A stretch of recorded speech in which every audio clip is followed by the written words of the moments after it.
প্রিয় শিক্ষার্থীবৃন্দ, কেমন আছো তোমরা সবাই?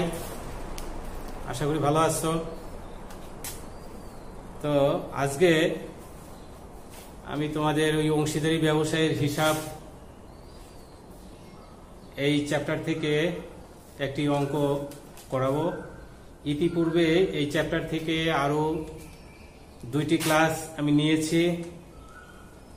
আজকে এই চ্যাপ্টারের শেষ ক্লাস, ঠিক আছে? এটা আমি তোমাদেরকে একটি প্রবলেম দিয়েছি, প্রবলেমটা দেখে আমি তোমাদেরকে অঙ্কটা করিয়ে দেব, তোমরা দেখবে। তারপর আমি অঙ্কটা একটু মৌখিক আলোচনা করি। ক, খ ও গ একটি অংশীদারি কারবারের 3 জন অংশীদার। তারা ব্যবসায়ের লাভ লোকসান যথাক্রমে 2-1, 3-1, 6-1 অনুপাতে বন্টন করে নেয়। তো এখন এই যে এখানে 2-1, 3-1 আর 6-1 এটাকে অনুপাতে ভাঙতে হবে। 2018 সালের 1 জানুয়ারি তারিখে অংশীদারদের মূলধন ছিল, যদি ছিল বলে তাহলে আমরা বুঝবো যে অংশীদারি কারবারটি পুরাতন। ছিল যদি থাকে তাহলে কারবারটি পুরাতন, ঠিক আছে? তাদের মূলধন যথাক্রমে 40,000 টাকা, 35,000 টাকা, 30,000 টাকা। ক 1 জুন তারিখে ব্যবসায় 10,000 টাকা অতিরিক্ত মূলধন আনয়ন করে। অতিরিক্ত মূলধন ফার্দার ক্যাপিটাল যদি কেউ আনে, কত তারিখে আনে সেই তারিখের উপরে আমাদের কি করতে হবে? এই মূলধনের সুদটা ধার্য করতে হবে।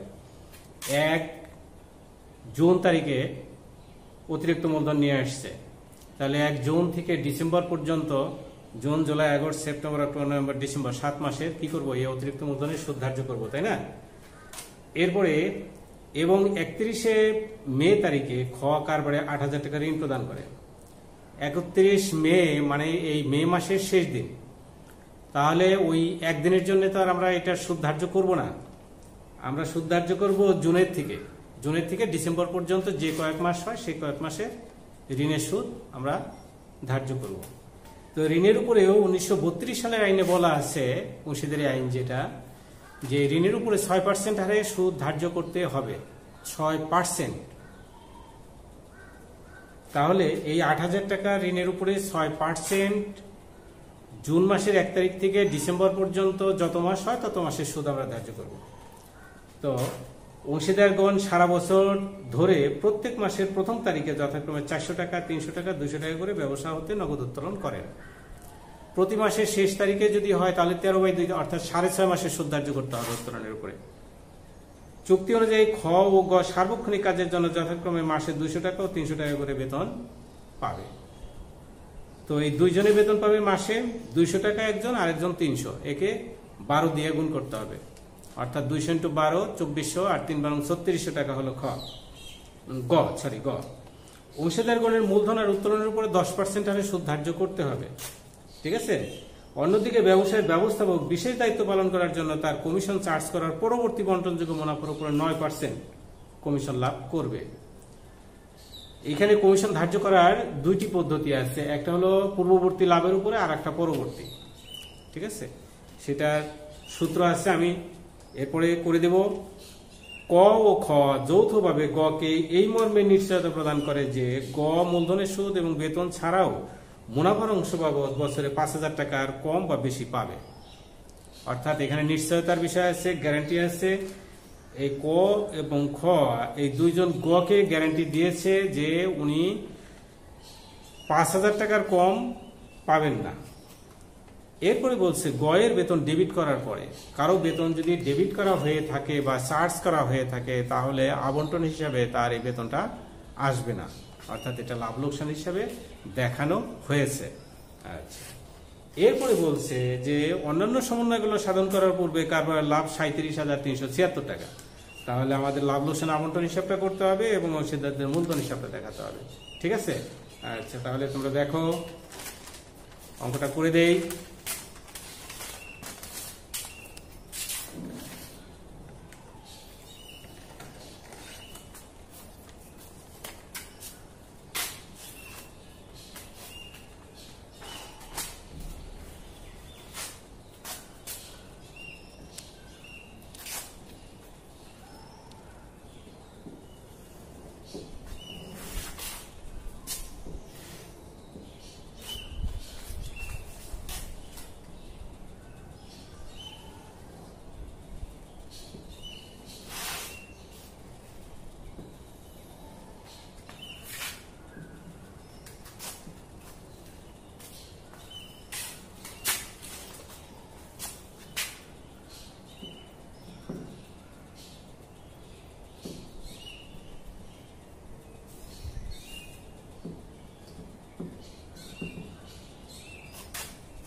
আচ্ছা, ঠিক আছে।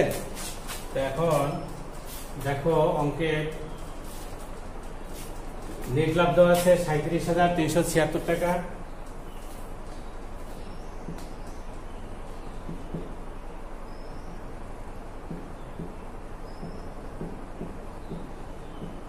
লাভ লোকসান হিসাব নেট লাভ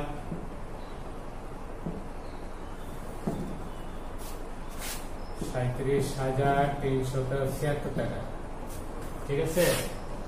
আর অংশীদারদের যে মূলধনটা দেওয়া আছে সেই মূলধনের উপরে 10% হারে সুদ ধার্য করতে হবে।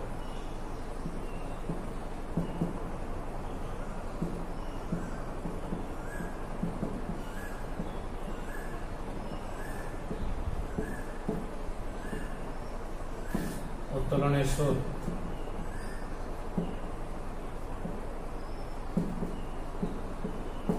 ক, খ, গ। এখন দেখো কে কত টাকা উত্তোলন করছে, 400, 300, 200 প্রত্যেক মাসের প্রথম তারিখে। প্রত্যেক মাসের প্রথম তারিখে যদি 400 টাকা করে তুলে তাহলে 400 × 12 4800 টাকা, 300 × 12 3600, 200 × 12 2400। এই যার যার এই মোট হলো উত্তোলনের পরিমাণ, এটা যার যার। আর সুদ ধার্য করতে হবে মাসিক উত্তোলনের উপরে, ঠিক আছে। তো এই 400 টাকার উপরে যদি আমরা 10% হারে সুদ ধার্য করি তাহলে এরকম হবে 400 × 10 × 13 /100 গুণন 2। এখন এই 300 টাকাটাও এরকম হবে, 200টাও এরকম হবে। এখানে 200 × 10 × 13 /100 গুণন 2। তাহলে সুদটা আসে, উত্তোলনের সুদ কর আসে 260 টাকা, 260 টাকা। খর আসে 195 টাকা, আর গড় আসে 130 টাকা। তাহলে মোট 585 টাকা সুদ আসে। এই যে আমি এখানে বলে দিলাম যে 400 × 10 × 13 এই 10%-এর জন্য নিচে 100, আর এই 13/2 অর্থাৎ 6.5 মাসের সুদ ধার্য করতে হবে। 6.5 6.5 মাসে সুদ ধার্য করতে হবে। আচ্ছা, এই গেল হলো উত্তোলনের সুদ। এরপরে আসো অংশীদারদের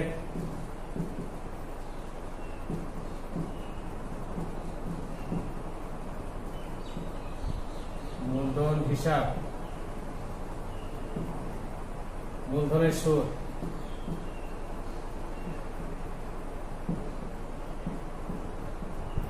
ক, খ, গ।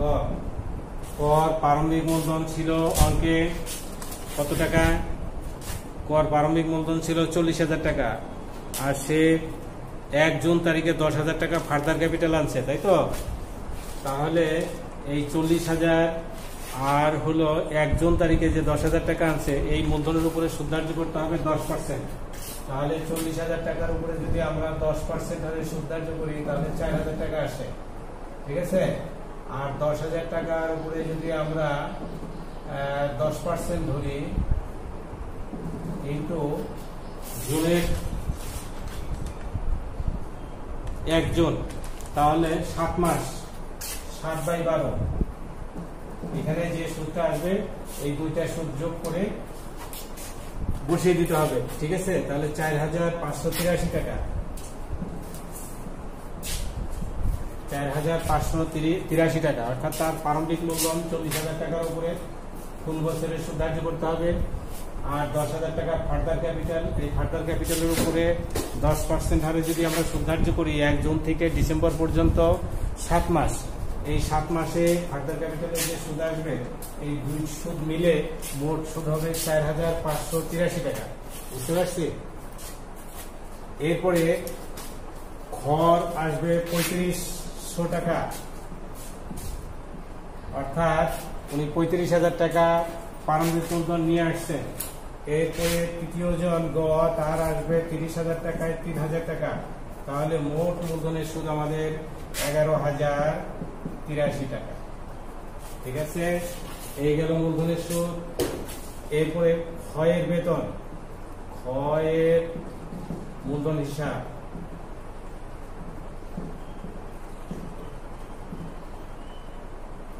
বেতন, উনি প্রতি মাসে 200 টাকা করে বেতন পান।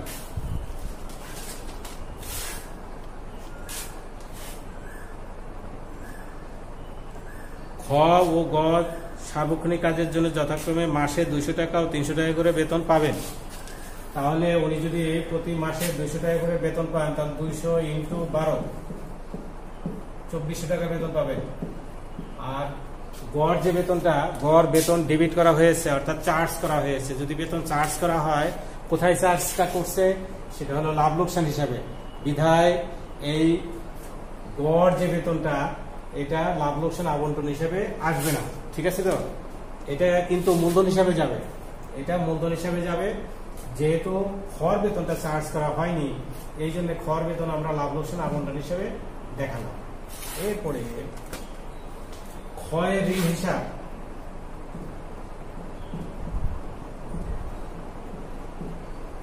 অর্থাৎ খ ঋণ গ্রহণ করেছেন কত হাজার টাকা? খ 8,000 টাকা ঋণ নিয়েছেন। কখন? 31শে মে তারিখে। তাহলে ঋণের উপরে 1932 সালের আইনে বলা আছে যে 6% হারে সুদ ধার্য করতে হবে। তাহলে ক্ষয়ের ঋণ হিসাব, ঋণের সুদ, ঋণের সুদ। আচ্ছা, তাহলে ঋণের সুদটা কত টাকা হয়? 280 টাকা। এখানে 8,000 টাকা ইন্টু 6% ইন্টু 2 মাসের 31শে মে, তাহলে মে বাদ, জুনের থেকে 7 মাস, 7/12 যত টাকা সুদ আসবে সেটা আমরা এখানে বসাবো। ঠিক আছে তো? আচ্ছা, এরপরে ব্যবস্থাপকের কমিশন,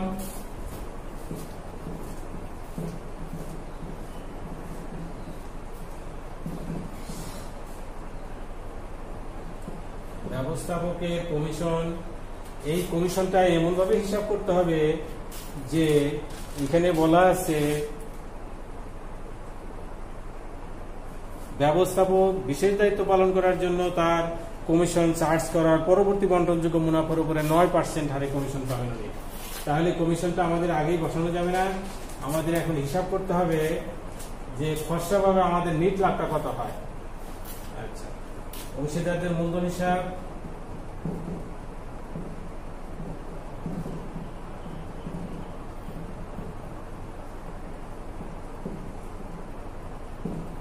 মুনাফার অংশ,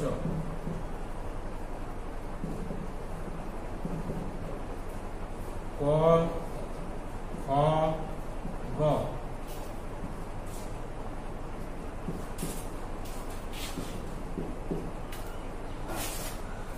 37,000, ডান পাশের যোগফলটা আসে 37,961।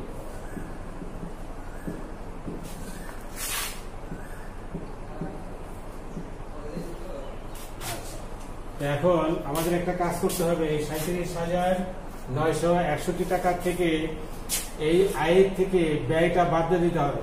তাহলে যে লাভটা বের হবে, কমিশনের বিষয়টা হলো এইরকম যে সূত্রটা আমি লিখে দেই, এখানে সূত্রটা লিখে দেই যে কমিশন ইজিক্যাল টু, অঙ্ক বহির্ভূত বিষয়টা, অঙ্কের বাইরে ওয়ার্কিং, কমিশন ইজিক্যাল টু এরকম করে করতে হবে। Commission Purba NEET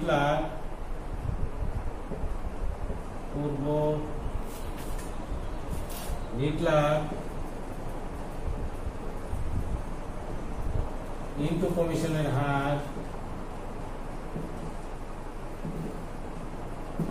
divided by 100 যোগ কমিশনের হার।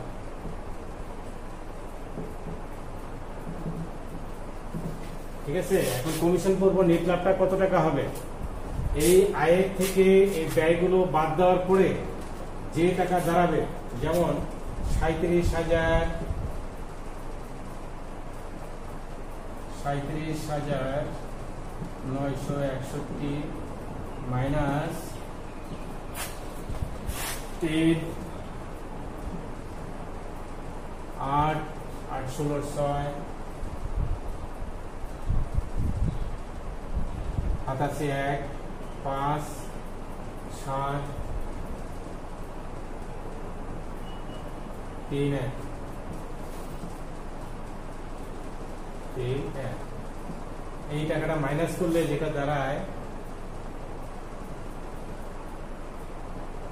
8 27 1 7 9 27 1 8 1 4 2 24,198 টাকা। 24,198 টাকা এখানে লিখতে হবে।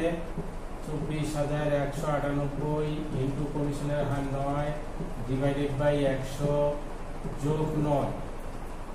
ঠিক আছে, এখানে ওয়ার্কিং করলে দাঁড়াবে 1998 টাকা। এই টাকাটা কমিশন বের হবে। ঠিক আছে, আবার বলছি কমিশন বের করতে হবে, যেহেতু পূর্ববর্তী বলে নাই পরবর্তী বলছে, এই জন্য কমিশন পূর্ব নেট লাভটা কিভাবে 24,198 টাকা হলো। এই আয়ের থেকে যেটা যোগফল থেকে এই তিনটা খরচ বাদ দেওয়ার পরে যে খরচা নেট লাভটা বের হবে সেই নেট লাভটাই হলো 24,198। এই টাকার উপরে কমিশন বের করতে হবে। ইন্টু কমিশনের হার হলো 9 ডিভাইডেড বাই 100 যোগ কমিশনের হার 9, তার মানে 109। এই 109 দিয়ে উপরেরটাকে ভাগ করলে 1998 টাকা কমিশন বের হবে। 1998 টাকা কমিশন বের হলো। এখন আমার এই টাকার মধ্য থেকে খরচগুলো বাদ দেওয়ার পরে যেটা বের হবে সেটা হলো নেট লাভ। হ্যাঁ, নেট লাভ সেটা হলো 22,200 টাকা নেট লাভ হলো। এই 22,200 টাকাকে আমরা 3 জন অংশীদারের মধ্যে ভাগ করে দেব। আবার এখানেও গ্যারান্টির একটা বিষয় আছে, সেই গ্যারান্টির বিষয়টা এখানে বলছে যে ক ও খ যৌথভাবে গ কে এই মর্মে নিশ্চয়তা প্রদান করেছে যে গ মূলধনের সুদ এবং বেতন ছাড়াও মুনাফার অংশ বাবদ 5,000 টাকার কম পাবেন না। তাহলে আমাকে এখন ভাগ করে দেখতে হবে এই অনুপাতে যে 5,000 টাকা পান কি না। যদি না পেয়ে থাকেন তাহলে ওনার কত টাকা শর্ট পড়ে সেই পরিমাণ টাকা আমাদেরকে কি করতে হবে, দিয়ে দিতে হবে।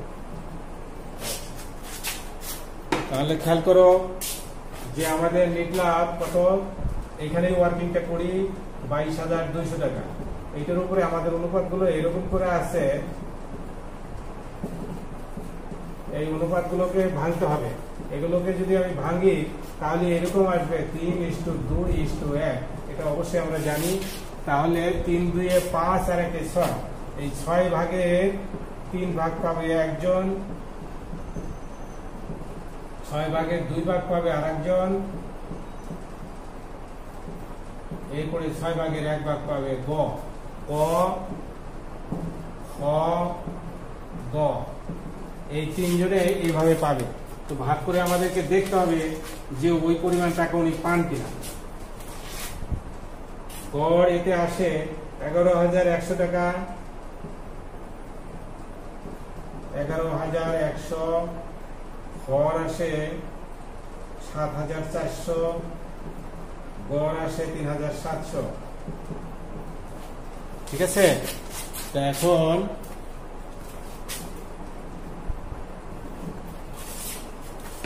গ কে বলা হয়েছে যে সে 5,000 টাকা পাবে, কিন্তু পেল কত, 3,700। কত টাকা কম পেল, 1,300 টাকা। এই 1,300 টাকা এই দুইজনের মুনাফার অংশ থেকে বাদ যাবে। কি অনুপাতে বাদ যাবে? সমানভাবে যাবে না, সমানভাবে যাবে না, কারণ এরা সুবিধাদি ভোগ করার সময় কিন্তু সমান করেনি। কারণ ও 3 অংশ, ও 2 অংশ, ও 1 অংশ। তাহলে যখন এই গড় নিশ্চয়তার অংশ 5,000 দিতে যে যদি 1,300 টাকা শর্ট পড়ে, তাহলে 1,300 টাকা তাদের নিজস্ব অনুপাতে দেবে। এখান থেকে ক দিবে কত টাকা, এই 1,300 ইন্টু 3 দিয়ে 5, 5-এর 3 অংশ দিবে ক, এটা ক স্যাক্রিফাইস করবে, খ স্যাক্রিফাইস করবে 1,300 ইন্টু 2/5। তাহলে কত টাকা আসে? প্রথম জনের আসে 780 আর দ্বিতীয় জনের আসে 520 টাকা। এই যার যার মুনাফা থেকে এই টাকাটা মাইনাস হবে। 7,800 টাকা, 780 টাকা মাইনাস হবে প্রথম জন থেকে, আর দ্বিতীয় জন থেকে 520 টাকা, আর তৃতীয় জনের সাথে 1,300 টাকা যোগ হবে। তাহলে সে ওর 5,000 টাকা নিশ্চয়তা দিয়েছিলাম সেই সমপরিমাণ টাকা হবে। ঠিক আছে। তাহলে এখন প্রথম জন থেকে যদি 780 টাকা মাইনাস করি, উনি পাবেন 10,320 টাকা, আর দ্বিতীয় জন পাবেন 6,880 টাকা, আর তৃতীয় জন 5,000 টাকা। ঠিক আছে, তাহলে আমরা এখানে অংশটা বসাই দিই। কত? 10,320 টাকা প্রথম জন, দ্বিতীয় জন 6,880 টাকা, আর তৃতীয় জন 5,000 টাকা। এই টোটাল যোগ করলে 22,200 টাকা। আশা করি বুঝাইতে পারছি।